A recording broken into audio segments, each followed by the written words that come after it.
SEER Foundation for the Blind. You're watching one paper MCQ service exam preparation class from the platform of SEER Foundation for the Blind. بسم اللہ الرحمن الرحیم. السلام علیکم اسپائرنٹس. امید کرتے ہیں کہ سب خیریت سے ہوں گے. آج اسلامک اسٹڈیز کی ہماری سیکنڈ کلاس ہے. پچھلی کلاس میں ہم نے اسلام کے آغاز سے لے کر 1390 تک یعنی کہ مکہ کے 13 سالہ دور جو تھا اس کے جتنے بھی اہم واقعات تھے، جتنے بھی اہم ایونٹس تھے ان کو ڈسکس کیا تھا. تو آج کی کلاس میں ہم اس سے آگے ڈسکس کریں گے کہ 622 سے آن ورڈ یعنی کہ فرسٹ ہجری جو تھی اس سے آگے کے جو امپورٹنٹ ایونٹس ہیں ان کو ہم ڈسکس کرتے ہیں.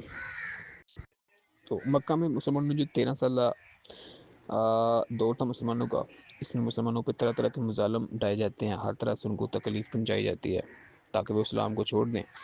اس دوران پھر مسلمان 2 دفعہ حبشہ کی جانب ہجرت بھی کرتے ہیں، لیکن زیادہ تر مسلمان تو مکہ میں موجود تھے تو ان کے اوپر جو قریشی تھے اور خاص کر کفار مکہ وہ ان کے اوپر مظالم ڈالتے ہیں. تو اس کے دوران پھر 621 میں مدینہ سے اوس اور خزرج سے کچھ لوگ آتے ہیں اور عقبہ کے مقام پر آپ صلی اللہ علیہ وسلم سے ملتے ہیں، آپ کی بیعت کرتے ہیں. اگلے سال پھر وہ لوگ کچھ زیادہ تعداد میں آتے ہیں، تقریباً 73 کے قریب لوگ آتے ہیں اور آپ کی بیعت کرتے ہیں اور آپ کو مدینہ آنے کی آپ کو دعوت دیتے ہیں کہ آپ مدینہ تشریف لے آئیں اور ہم آپ کی ہر طرح سے وہاں پہ حمایت کریں گے، آپ کی حفاظت کریں گے اور اسی طرح سے کریں گے جس طرح سے ہم اپنے اہل و عیال کی حفاظت کرتے ہیں. تو اس دوران بھی آپ کو بھی ہجرت کا حکم مل جاتا ہے اللہ کی جانب سے، تو آپ مسلمانوں کو پھر ہجرت کی اجازت دے دیتے ہیں. تو مسلمان جو تھے مکہ میں وہ پھر گروپوں کی شکل میں مکہ سے نکل کے مدینہ کی جانب ہجرت کرنا شروع کر دیتے ہیں. تو مکہ جو ہے مسلمانوں سے خالی ہو رہا تھا. تو قریش جب دیکھتے ہیں کہ مسلمان تو آہستہ آہستہ نکل رہے ہیں، اس طرح سے مسلمان باہر جا کے زیادہ طاقت پکڑ لیں گے، تو وہ اس کے اوپر پھر ایک میٹنگ بلاتے ہیں دارالندوہ میں. دارالندوہ آپ سمجھ لیں کہ جس طرح سے ان کی ایک پارلیمنٹ ہوتی ہے اس طرح سے مکہ میں ایک بلڈنگ تھی تو اس کو دارالندوہ کہتے تھے. وہاں پہ وہ جمع ہوتے ہیں اور پھر لوگ اپنی اپنی رائے دیتے ہیں. تو اس میں عمر بن حشام جس کو ابو جہل کہتے ہیں وہ بھی اپنی رائے دیتا ہے کہ تمام جتنے بھی قبیلے ہیں تمام قبائل سے ایک ایک نوجوان کو لیا جائے اور سب مل کے معاذ اللہ حضور صلی اللہ علیہ وسلم کو شہید کر دیتے ہیں. تو اس طرح سے جو خون بہا، جو بلڈ منی ہے وہ کسی ایک قبیلے کے اوپر نہیں آئے گی، سب کے اوپر آئے گی. تو ہاشمی جو آپ سرکار صلی اللہ علیہ وسلم کا خاندان ہے تو وہ سب سے بدلہ نہیں لے سکے گا، تو اس لیے بلڈ منی سے یہ معاملہ نپٹا دیا جائے گا. تو اس رائے کو پھر منظور کر لیا جاتا ہے. تو ادھر یہ جو کفار تھے یہ اپنا پلان بنا رہے تھے، ادھر اللہ نے اپنا پلان بنایا ہوا تھا. اللہ فرماتا ہے نا کہ ایک پلان تمہارا ہے ایک پلان میرا ہے، اور بہترین پلان بنانے والی اللہ کی ذات ہے. تو پھر 27 صفر 622 کو حضور صلی اللہ علیہ وسلم نے حضرت علی کو اپنے بستر پہ سلایا کہ آپ اہل مکہ کی امانتیں جو ہیں ہمارے پاس آپ لوٹا کے آپ صبح واپس مدینہ تشریف لے آئیے گا. اور آپ صلی اللہ علیہ وسلم پھر حضرت ابو بکر صدیق کے گھر جاتے ہیں اور کسوانہ میں اونٹنی پیسے دے کے آپ ان سے خرید لیتے ہیں اور پھر آپ جو ہے مدینہ کی جانب سفر کرتے ہیں. تو آپ مکہ سے نکل کے مکہ سے 5 کلومیٹر جنوب کی جانب ایک غار تھا، غار سور، وہاں پہ آپ چلے جاتے ہیں، وہاں پہ جا کے قیام کرتے ہیں. تو آپ نے یاد رکھنا ہے آپ نے 3 دن غار سور میں قیام کیا تھا، ٹھیک ہے؟ کتنے دن؟ 3 دن تک آپ نے وہاں پہ قیام کیا تھا. عبداللہ بن اریک نامی ایک غیر مسلم ایک امانت دار گائیڈ تھا، اس کو راستہ دکھانے کے لیے آپ نے ساتھ رکھا. معاوضے پہ حضرت اسما بنت ابو بکر کھانے پینے کا انتظام کرتے. ان کو ذات ناتاکین کہا جاتا ہے، ٹھیک ہے؟ ذات نتاکین ان کو لقب دیا گیا کیونکہ انہوں نے اپنی کمر کا کپڑا پھاڑ کے خوراک باندھی تھی، ٹھیک ہے؟ تو حضرت اسما بنت ابو بکر کا ٹائٹل ہے ذات النتاکین. اور حضرت ابو بکر کے جو غلام تھے عامر بن فہیرہ وہ آپ کے لیے بکریوں کا ڈول لے کر آتے. تو 3 دن آپ نے وہاں پہ غار سور میں قیام کیا اور اس کے بعد پھر آپ ریڈ سی کے ساتھ چلتے چلتے مدینہ کی جانب آپ نے ہجرت شروع کی. اور مدینہ پہنچنے میں تقریباً 8 دن کا آپ نے سفر طے کیا. تو اس کے بعد آپ 12 ربیع الاول 622 AD کو آپ مدینہ پہنچتے ہیں. لوگ خوشی سے گلیوں میں نکل آتے ہیں، بچے نعت و اشعار اس میں پڑھتے ہیں، طلع البدر علینا یہ والے اشعار.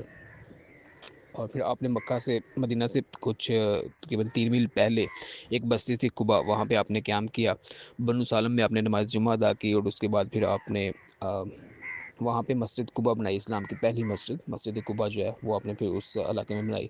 اس کے بعد پھر آپ مدینہ میں داخل ہوتے ہیں، حضرت ابو ایوب انصاری کے گھر آپ رہتے ہیں۔ تو یہاں پوچھا جاتا ہے کہ کتنا عرصہ آپ نے وہاں پہ قیام کیا، تو آپ نے وہاں پہ 7 ماہ کا عرصہ قیام کیا، اور اس کے بعد پھر سہل و سہیل سے حضرت ابو بکر صدیق جگہ خریدتے ہیں، تو اس کی جگہ پھر مسجد نبوی اور آپ کے حجرات کو تعمیر کیا جاتا ہے، پھر آپ وہاں سے شفٹ ہو جاتے ہیں۔ تو یہ کچھ واقعات جو تو ہم نے پچھلی کلاس میں بھی ان کو ڈسکس کیا تھا۔ تو مدینہ آنے کے بعد آپ نے سب سے پہلا کام یہ کیا کہ آپ نے مسجد نبوی بنائی، ٹھیک ہے، مرکز تھا یہ عبادت کا اور تعلیم کا اور سیاست کا بھی یہی مرکز تھا۔ اور اس کے علاوہ مہاجرین اور انصار جو تھے، ان میں مواخات یعنی کہ ان کے دوران بھائی چارہ جو ہے اس کو عمل میں لائے، کیونکہ مکہ سے جو مہاجرین آئے تھے وہ بالکل خالی آئے تھے، تو یہاں پہ آ کے پھر انصار جو انصار مدینہ تھے، مددگار تھے، ان کے ساتھ پھر ان کو بائی بائی بنا دیا گیا۔ اس کے علاوہ پھر میثاق مدینہ جو ہے اس کو تشکیل دیا گیا، کانسٹیٹیوشن آف مدینہ، ٹھیک ہے۔ تو مواخات کا مطلب ہوتا ہے بھائی چارہ، ٹھیک ہے۔ نبی کریم صلی اللہ علیہ وسلم نے مہاجرین جو مکہ سے آئے تھے اور انصار جو مدینہ کے لوگ تھے ان کو آپس میں بائی بائی بنا دیا۔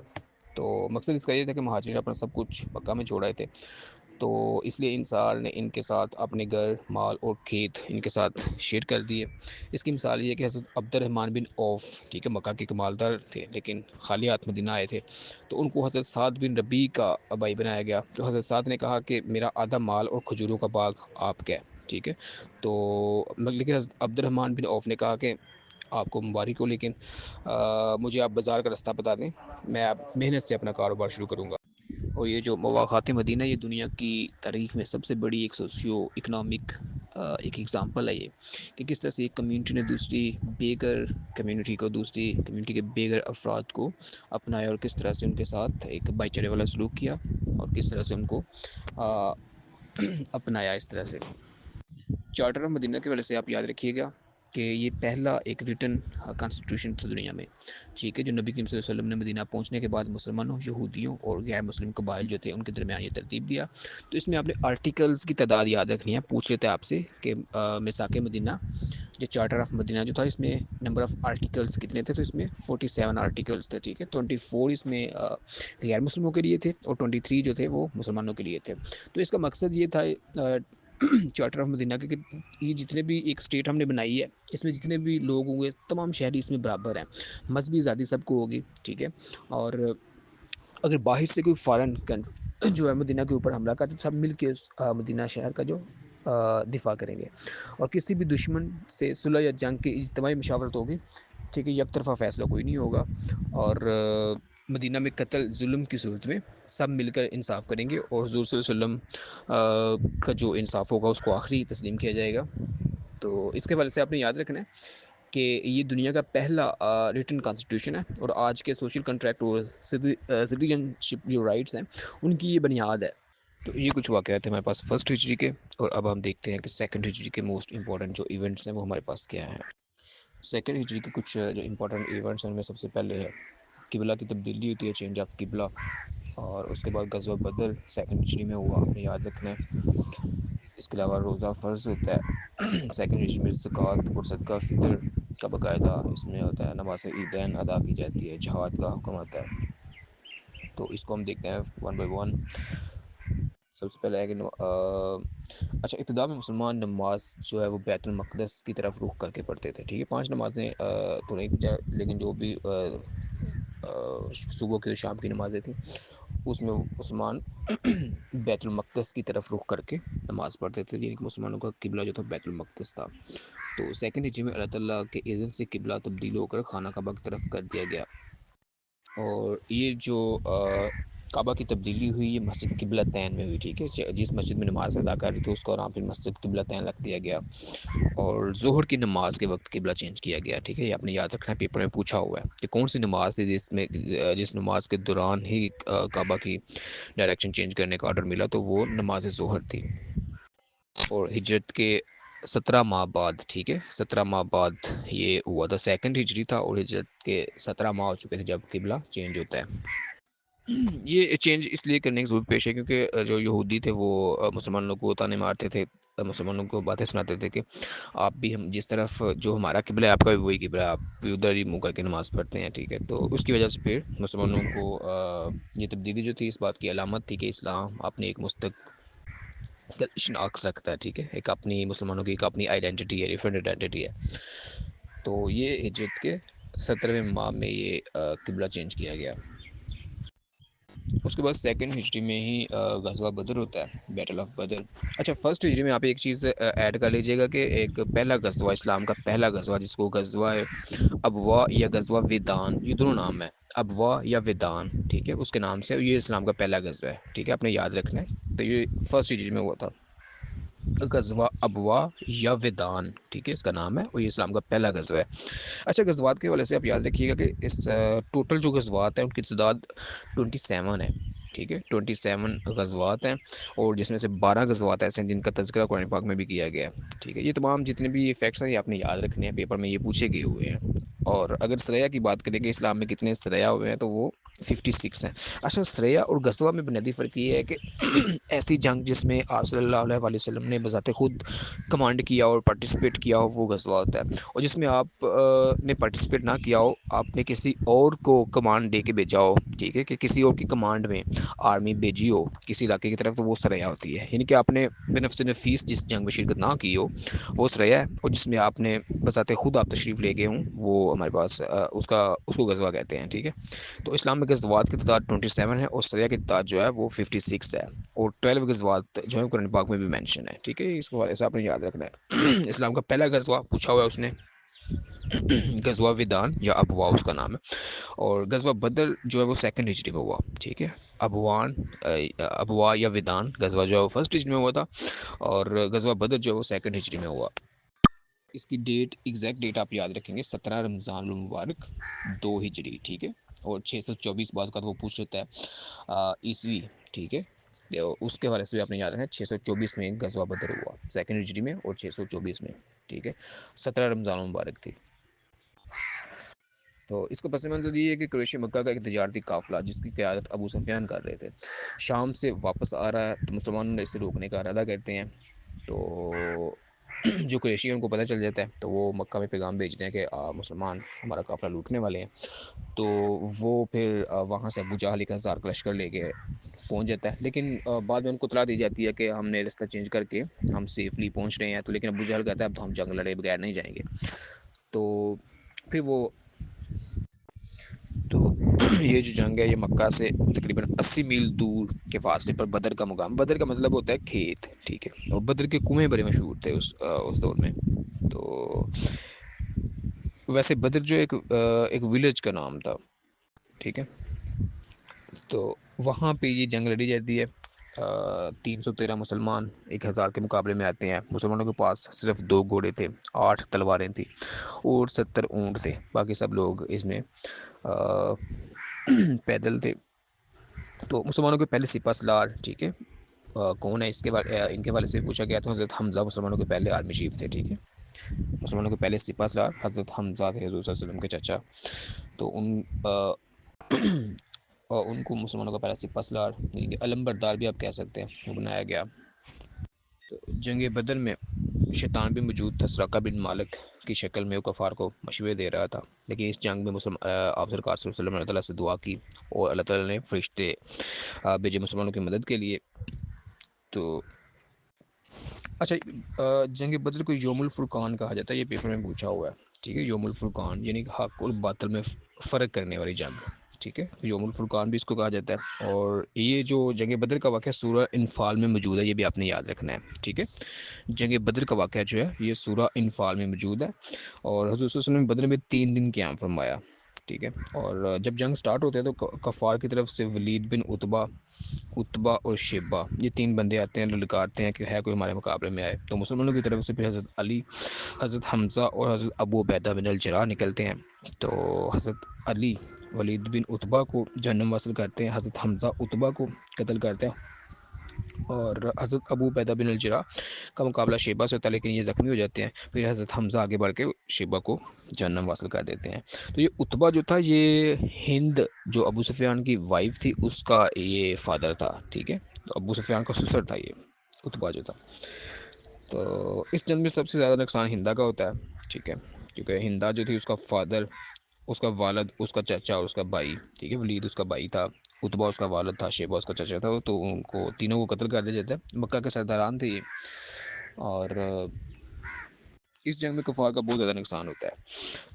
اس میں ان کے جو بڑے بڑے سردار تھے، ابو جہل، اتبا، شیبہ، امیہ بن خلف، سب جہنم واصل ہوتے ہیں۔ ابو جہل کو معاذ اور موز نامی دو نوجوان قتل کرتے ہیں۔ اس جنگ میں 70 کے قریب جو ہے کفار کام آتے ہیں، اور 14 مسلمانوں کو شہادت نصیب ہوتی ہے، جس میں 6 مہاجر تھے اور 8 انصار تھے۔ تو اس جنگ میں کافی زیادہ قیدی بھی بنتے ہیں کفار کے جنم سے۔ حضرت صلی اللہ علیہ وسلم کو چاچا حضرت عباس، جب اس وقت تک انہوں نے اسلام قبول نہیں کیا تھا، وہ بھی قیدی بن جاتے ہیں۔ ابو العاص بھی قیدی بنتے ہیں، بعد میں پھر اسلام قبول کر لیتے ہیں۔ اور غزوہ بدر کے میں مسلمانوں کی سیاسی فوجی حیثیت دنیا کے سامنے ظاہر ہوتی ہے، کہ ایک چھوٹے سے گروہ نے کس طرح سے ایک بڑے طاقتور گروہ کو، جن کے پاس عسکری سامان بھی زیادہ تھا، ان کو کس طرح سے شکست دی۔ تو یہ تھا غزوہ بدر۔ اس کے جتنے بھی پوائنٹس میں نے ڈسکس کیے ہیں، سب کے سب آپ نے یاد رکھنے ہیں، آپ سے پوچھے جا سکتے ہیں۔ اور اس کے بعد جی ہمارے پاس آتا ہے، اچھا، 2 ہجری میں ہی روزے کو فرض کیا گیا۔ رمضان المبارک کے روزے 2 ہجری میں فرض کیے گئے، آپ نے یاد رکھنا ہے۔ اور قرآن پاک کی سورہ بقرہ کی آیت نمبر 183 سے 185 نازل ہوئی، جس میں روزوں کا تذکرہ کیا گیا کہ ایمان والوں پہ روزے فرض کیے گئے، جیسا کہ تم سے پہلے لوگوں پہ روزے فرض کیے گئے تاکہ تم متقی اور پرہیزگار بن جاؤ۔ تو یہ سورہ بقرہ کی آیت نمبر 183 to 185 ہے۔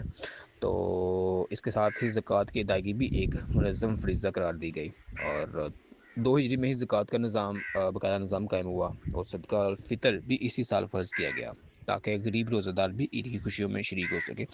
تو صدقہ الفطر اور زکوٰۃ کا فرض کی گئی، آپ نے یاد رکھنا، 2 ہجری میں، ٹھیک ہے۔ اور عید کی نمازیں، ٹھیک ہے، عید الفطر پہلی بار جو نماز عید الفطر ادا کی گئی 2 ہجری میں ادا کی گئی، اور مسلمانوں کی یہ ایک اجتماعی عبادت اور اتحاد کی علامت تھی کہ مسلمان کسی سے اکٹھے ہو کے عبادت کرتے ہیں۔ اور 2 ہجری میں ہی جہاد کا حکم ہوا، جہاد کے بنیادی اصول جو ہے وہ نازل کیے گئے، اور ظلم کے خلاف لڑائی کی اجازت مل جاتی ہے۔ یہ پیپر میں پوچھا ہوا کہ جہاد کا آرڈر کب ملا، تو آپ کو پتہ ہوگا یہ 2 ہجری میں ملا۔ اور اس کے یعنی کہ جو اصول تھے وہ وضع کیے گئے کہ اچھا، پھر ظلم کے خلاف لڑائی کی اجازت مل جاتی ہے، عورتوں، بچوں، بوڑھوں، غیر جنگجوؤں کو نقصان نہ پہنچائے جانے کا حکم، درختوں کو نقصان نہیں پہنچانا، فصلیں پکی ہوئی ہیں تو ان کو نقصان نہیں پہنچانا، ٹھیک ہے۔ تو اس طرح یہ جو اسلام کے بنیادی اصول تھے جہاد کے، یہ 2 ہجری میں یہ نازل کیے گئے۔ اور پھر جو مال غنیمت حاصل ہوتا ہے جنگ کے دوران، تو اس کی تقسیم کا اصول بھی 2 ہجری میں ہی بتا دیا گیا، یعنی کہ خمس، یعنی 1/5 جو ہے جتنا بھی مال ہوگا اس کا 5واں حصہ جو ہے اللہ کے رسول صلی اللہ علیہ وسلم کے لیے، اور باقی تمام جہادین میں تقسیم کیا جائے گا۔ تو یہ کچھ واقعات تھے ہمارے پاس 2 ہجری کے۔ تو جو مساق مدینہ کانسٹیٹیوشن آف مدینہ تھا، اس کی غرض سے جو مدینہ میں یہودی اور غیر مسلم بھی آباد تھے، ان کے ساتھ یہ معاہدہ ہوا تھا کہ جب بھی کوئی باہر سے مدینہ کے اوپر چڑھائی کرے گا تو سب مل کے اس پہ ان کا مدینہ کا دفاع کریں گے۔ لیکن اس میں ایک قبیلہ تھا بنو قینقاع۔ بنو قینقاع جو ہے وہ غزوہ بدر میں مسلمانوں کے ساتھ اس نے غداری کی، تو پھر ان کو مدینہ سے نکال دیا گیا۔ تو بنو قینقاع مدینہ سے نکل کے خیبر آباد ہو جاتے ہیں۔ اور اچھا، غزوہ بدر میں حضرت عثمان غنی اس جنگ میں شریک نہ ہو سکے، کیونکہ ان کی وائف حضرت رقیہ رضی اللہ تعالیٰ عنہ بیمار تھیں، اور فتح بدر کے دن حضرت رقیہ آپ صلی اللہ علیہ وسلم کی بیٹی جو تھی حضرت رقیہ، ان کا انتقال ہوا، اور اس کے بعد بھی حضرت عثمان کا نکاح آپ صلی اللہ علیہ وسلم کی بیٹی حضرت ام کلثوم سے کر دیا گیا۔ اسی وجہ سے ان کو ذوالنورین کہتے ہیں، جس کا مطلب ہوتا ہے 2 نوروں والا۔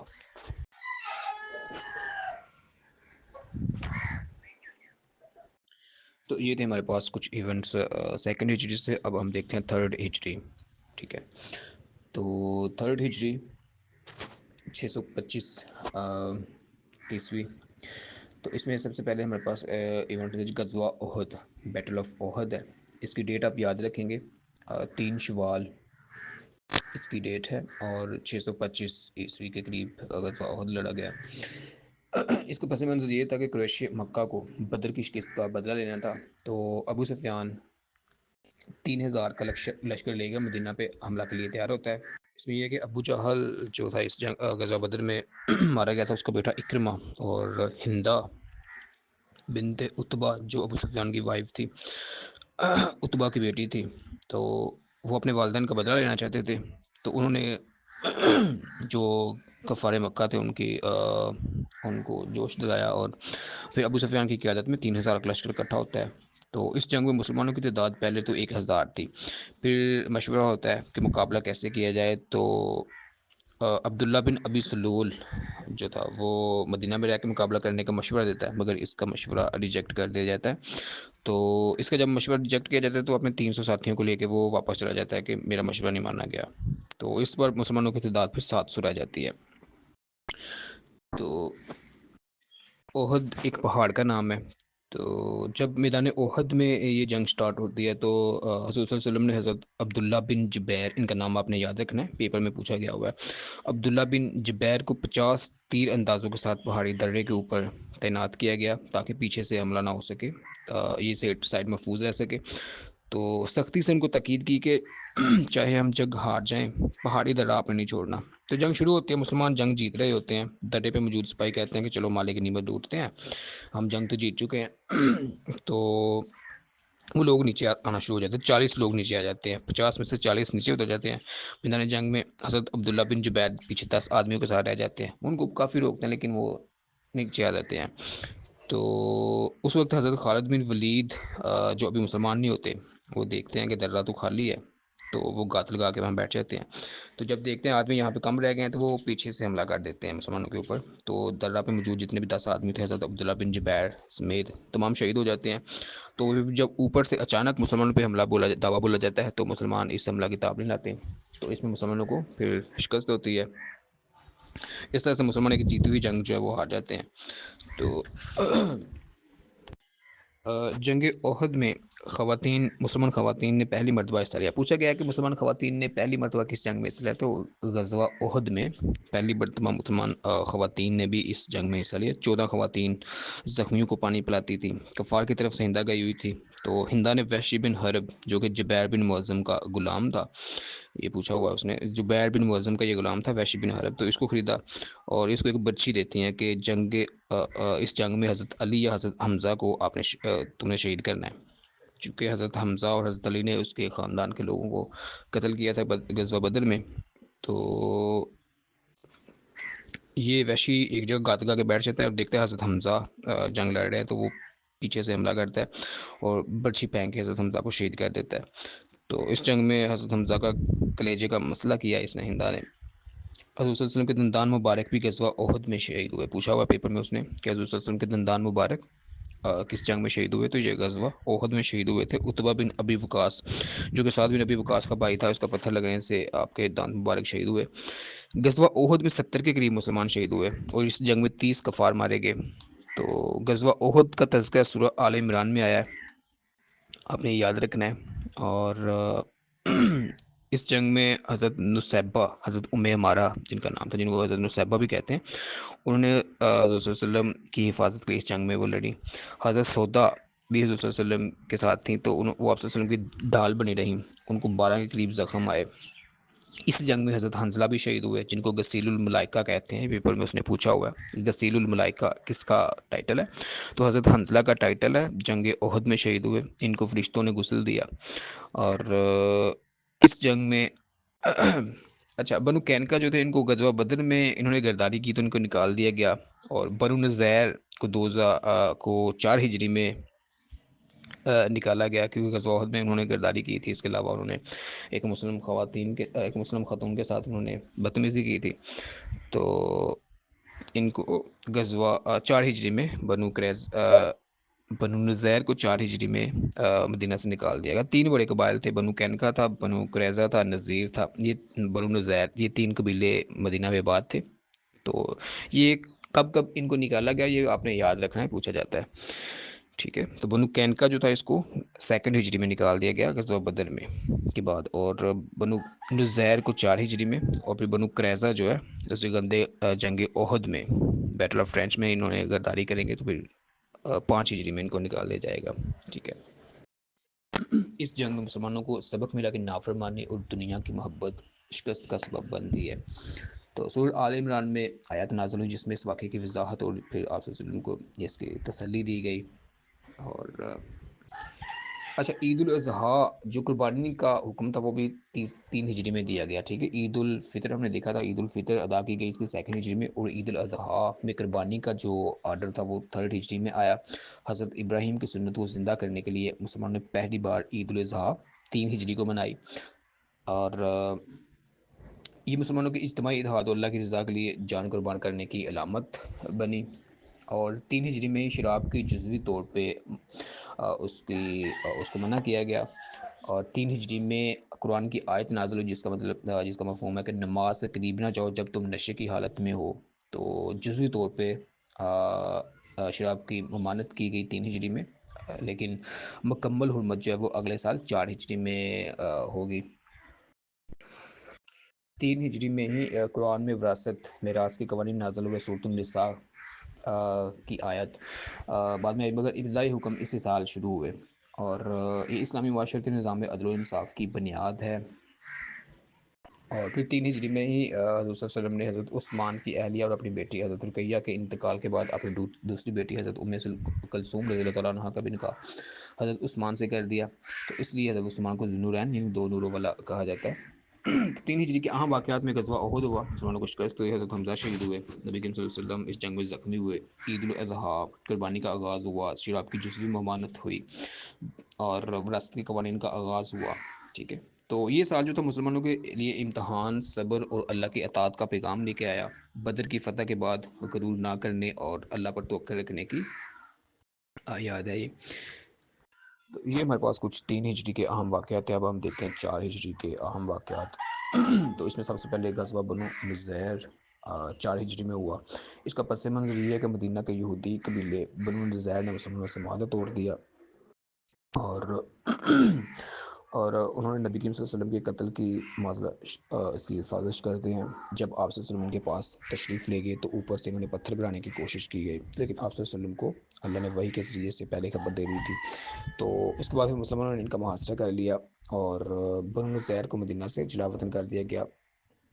تو یہ واقعہ اس بات کو ظاہر کرتا ہے کہ ریاست مدینہ میں بغاوت اور معاہدہ شکنی جو تھی اس کو برداشت بالکل نہیں کیا گیا، ٹھیک ہے، اس کو سختی سے اس کو کچل دیا گیا، جس کسی نے بھی اس قسم کی یہ کی۔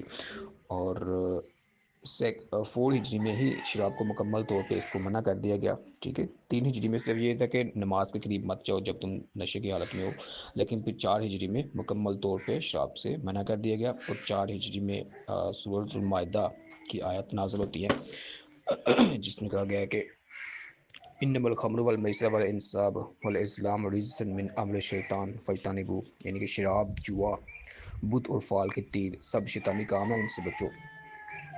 تو اس کے بعد شراب ہمیشہ کے لیے حرام قرار دے دی گئی، اور 4 ہجری میں بھی تیمم کا حکم دیا گیا، ٹھیک ہے۔ ایک سفر میں حضرت عائشہ رضی اللہ تعالیٰ عنہ کا ہار گم ہو گیا، اور پھر وہاں پہ اسٹے کرنا پڑا، تو وہاں پانی موجود نہیں تھا۔ اس موقع پر بھی تیمم کی آیات نازل ہوئی کہ مٹی سے وضو کا بدل، یعنی کہ پانی موجود نہیں ہے تو آپ مٹی سے بھی وضو کر سکتے ہیں۔ تو یہ اسلامی شریعت کی آسانی اور سہولت کی مثال ہے۔ اور 4 ہجری میں ہی قتل اور زخمی کرنے والوں کے قوانین مقرر کیے گئے، قصاص یعنی کہ برابر کا بدلہ، اور دیت خون بہا، بلڈ منی جسے کہتے ہیں، اس کے اصول نازل ہوئے، اور اس سے اسلامی معاشرے میں انصاف اور امن قائم کرنے کا نظام مضبوط ہوتا ہے۔ غزوہ رجی بھی 4 ہجری میں ہی ہوا۔ کچھ لوگ حضور صلی اللہ علیہ وسلم کے پاس آئے اور اسلام سیکھنے کی بات کرتے ہیں، لیکن جب آپ صلی اللہ علیہ وسلم نے 10 لوگوں کو 10 صحابہ کو ان کے ساتھ بھیجا تو یہ چال چلتے ہیں اور ان کو شہید کر دیتے ہیں، تو ان کو بدلہ لینے کے لیے غزوہ رجی ہوا، ٹھیک ہے۔